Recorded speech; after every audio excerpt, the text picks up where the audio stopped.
You filed for bankruptcy and now you need to know what happens at the 341a meeting of creditors.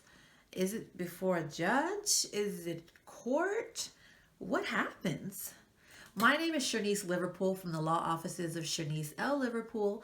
We're a boutique law firm that provides affordable premium legal services, and today we're going to discuss what happens at the 341a meeting of creditors. So after you filed your bankruptcy, but before your hearing, there are some documents that the trustee is going to require. And each state is going to be a little bit different. So since I'm licensed in California and Nevada, I'm going to speak to mainly what happens in these two states. So if you hire my firm, I'll take care of providing all the documents that the trustee will need before you get to your hearing. If you are self-represented in another state or with another attorney, you may need to send your own documents in to the trustee. So what you want to do is contact the trustee, find out what information they're going to need, and send it over to them. It has to be to them at least 7 days before your hearing date. Now, do you have to dress up? Is it before a judge? Is it court? What is it? No, you don't have to dress up.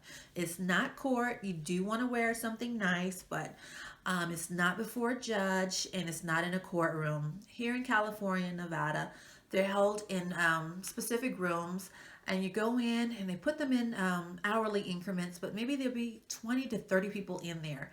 So you can see how fast they've got to get through everyone. They're going through 3 to 5 minutes tops, unless there's a case that has some issues that the trustee has detected that there may be some assets. So generally, once you get there, all you need to bring is your ID card and your social security card. That's if I'm your attorney. Other attorneys, you may need to bring a whole bunch of other stuff. If I'm your attorney, all you gotta do is bring your ID card and social security card. Once you get there, they call your name, they'll swear you in, and they'll ask you the following questions. Some of these questions are pretty typical, some are not.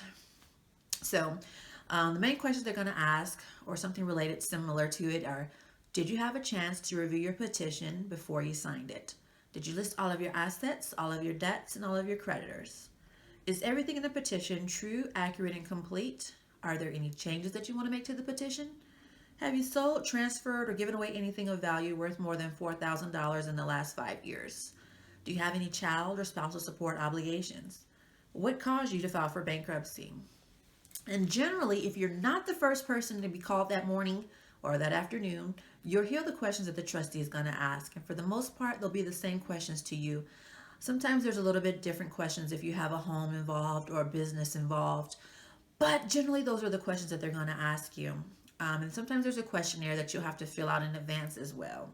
They're going to also ask you, did you have a chance to read a pamphlet that they're going to give you on the day of your hearing? You want to make sure that you say yes. Well, after you've read it, of course.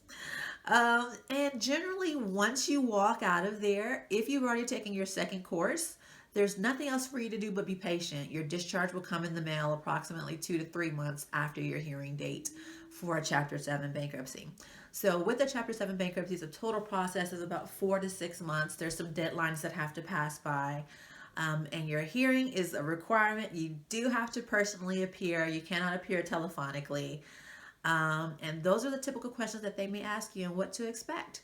So if you have any other questions, you can leave those down below, or you can feel free to contact my office if you're in the states of California and Nevada. I do provide a free telephonic consultation, and I can assist you if you're considering filing for bankruptcy. You haven't done so already. So I thank you for watching this video. If you like it, please give it a thumbs up. And if you like the channel and the content that I'm providing, I ask that you please subscribe to my channel. And if you're interested, you can turn on notifications so you are notified anytime I drop a new video. Thank you for watching, and I hope you have a great day. Bye.